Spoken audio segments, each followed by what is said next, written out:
এই মুহূর্তে গুরুত্বপূর্ণ আবহাওয়ার খবর। আজ থেকে বৃষ্টি আরও বাড়বে দক্ষিণবঙ্গে, এমনটাই জানিয়ে দিল আবহাওয়া দপ্তর। তবে কোন কোন জেলাতে ভারী বৃষ্টি হতে পারে আর কোন কোন জেলাতে হালকা মাঝারি বৃষ্টি হতে পারে সেটাই আপনাদের সাথে শেয়ার করব। তার পাশাপাশি জানাবো উত্তরবঙ্গের আবহাওয়া কেমন থাকতে পারে আগামী কয়েকদিন। সমস্ত কিছুই আপনাদের জানাবো এই ভিডিওর মাধ্যমে।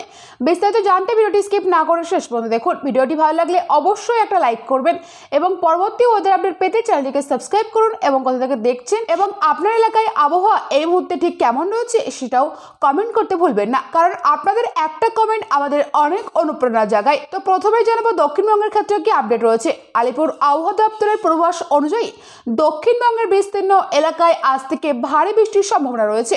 নিম্নচাপের প্রভাবে কলকাতা, হাওড়া, হুগলি সহ দক্ষিণ 24 পরগনা, পূর্ব মেদিনীপুর, পশ্চিম মেদিনীপুর, ঝাড়গ্রাম, বাঁকুড়া, পূর্ব বর্ধমান এবং পশ্চিম বর্ধমানে বিক্ষিপ্তভাবে বজ্রবিদ্যুৎ সহ হালকা থেকে মাঝারি বৃষ্টি হতে পারে। এর আগেও আবহাওয়া দপ্তর জানিয়েছিল যে আজ সোমবার থেকে কলকাতায় বৃষ্টির পরিমাণ বাড়তে পারে। এই পরিস্থিতিতে সমুদ্র উত্তাল থাকবে বলে মৎস্যজীবীদের না যাওয়ার পরামর্শ দেওয়া হয়েছে। আবহাওয়া দপ্তরের তথ্য অনুযায়ী বঙ্গোপসাগরে ঝোড়ো হাওয়া বইছে এবং আগামী 48 ঘন্টার মধ্যে পরিস্থিতি আরও খারাপ হতে পারে।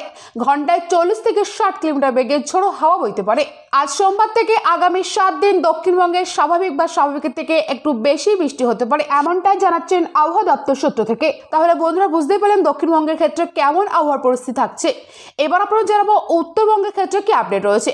তবে উত্তরবঙ্গের ক্ষেত্রে যে আপডেট রয়েছে, দার্জিলিং, কালিম্পং, আলিপুরদুয়ার, কোচবিহার, জলপাইগুড়ি জেলাতে বজ্র সহ ভারী বৃষ্টির সতর্কতা রয়েছে। তবে নিচের দিকের জেলা উত্তর দিনাজপুর, দক্ষিণ দিনাজপুর ও মালদাহতে হালকা মাঝারি বৃষ্টির কথা বলছেন আলিপুর আবহাওয়া দপ্তর। তবে মধ্য মহারাষ্ট্র, রাজস্থান, গুজরাট, কঙ্কন, গোয়া, উত্তরাখণ্ড এবং কর্ণাটকে ভারী বৃষ্টির সম্ভাবনা কথা বলছেন আবহাওয়া দপ্তর, এমনটাই সূত্রের খবর। সো ফ্রেন্ডস, এই ছিল আজকের ভিডিওটি ভালো লাগলে অবশ্যই লাইক, কমেন্ট, শেয়ার করবেন এবং পরবর্তী ওয়েদার আপডেট পেতে চ্যানেলটিকে সাবস্ক্রাইব করুন। Thank you friends, thank you for watching.